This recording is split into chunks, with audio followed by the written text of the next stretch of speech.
Hello, I'm the Nostalgia Critic guy. Remember it so you don't have to. In 1969, Sesame Street was born, an educational show that actually made learning numbers, letters, and words somewhat entertaining. It was put together by puppeteer legends Frank Oz, Jim Henson, and a few others. For a while, it was everywhere, and if you can believe it, this show is actually still on TV, running almost 40 years non-stop. Surely there must be some kind of movie we can exploit out of this.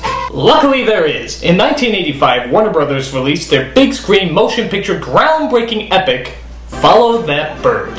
Good lord, this is gonna be painful. The show itself never made any sense, so what makes people think that a movie about it is gonna make any sense? I haven't seen this movie in years. I just remember that it was weird and childish.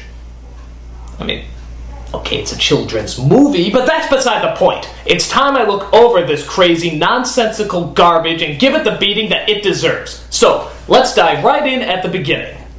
Ladies and gentlemen, would you please rise for the Grouch Anthem? No.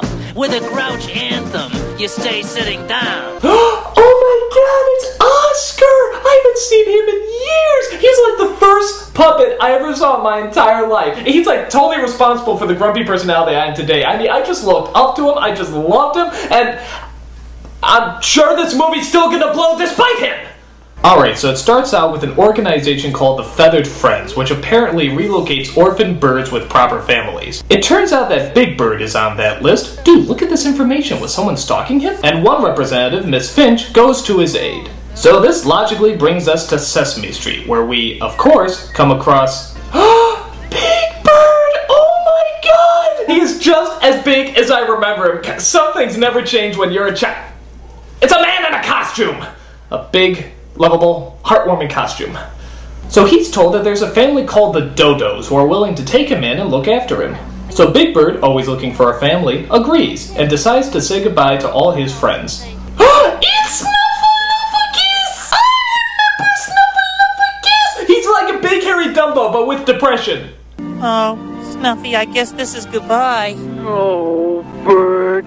Oh no, Big Bird, don't leave! Don't leave, Mr. Snuffleupagus! I hate to see you go. He's got the little trumpet wraps around his... What the hell's wrong with me? I'm a Nostalgia Critic, not the pussified emotional cries over every Sesame Street related motion picture epic where every person, puppet, and occasional crappy animated animal tugs at your heartstrings, critic! Okay, so Big Bird goes to live with the Dodos, but finds he's not really fitting in. Mostly because the Dodos are certifiably insane. It's pretty bad when a group of characters seem so crazy that even a Sesame Street movie can't pull them off as normal. Great time we're having. Get the door, Marie. No way. Go on. You get the door. Get the door, Get Marie. the door. Go on and get it. No. Don't be stubborn. I'm not Go on, Marie. I'm not gonna. Get the door. Shut up! This is worse than I thought. Wanting to keep his mental health, Big Bird runs away and tries to get back home. But Miss Finch is determined to get him back before he reaches his destination. So the Sesame Street gang goes looking for him. The gang consisting of Oscar and Grover, the Count, Cookie Monster, and Bert and Ernie! As you notice, Bert and Ernie are sharing the exact same plane. That's because they also share the exact same bed. See, it's because I can't do it! I can't make fun of Sesame Street! It's the first show I ever saw! I'm sorry about the gay joke, Bert and Ernie. Whatever your sexual preference is, it's none of my business. I'm sorry, Big Bird. I'm sorry, Grover. I'm sorry, everybody. I love you all! You're all so beautiful and innocent to me! You are childhood! I can't do it! I'm finished! I'm done! Get someone else to review the movie! I can't do it! Hey you! You want $20? Go review this movie! Hooray! Oh, I am here to review... What's the name of this movie again? Follow That Bird. Oh my god, this is the greatest movie I've ever seen in my life! There's this bird who runs away from home, only to run away from his home again to get back to the first home that he ran away from in the first place. And there's this lady who looks like one of my acid fantasies, and she is trying to bring him back home to the home that he ran away from the second time. Now I know that doesn't make a whole lot of sense.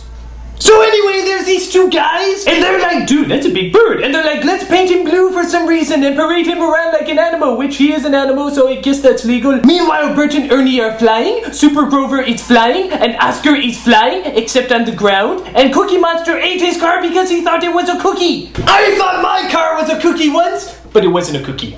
Or a car. It was man.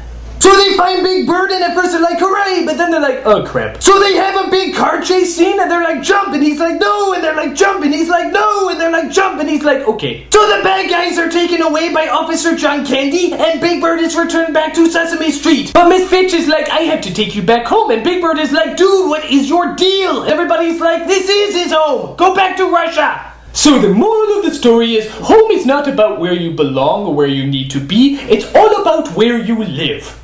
I live in a box, so that blows donkeys. I'm Chester A. Bum saying, I remembered so you don't change! You got change! Ah, come on, help a guy out, will ya? Come on, change! Well, can you at least tell me how to get to Sesame Street? Nobody seems to know!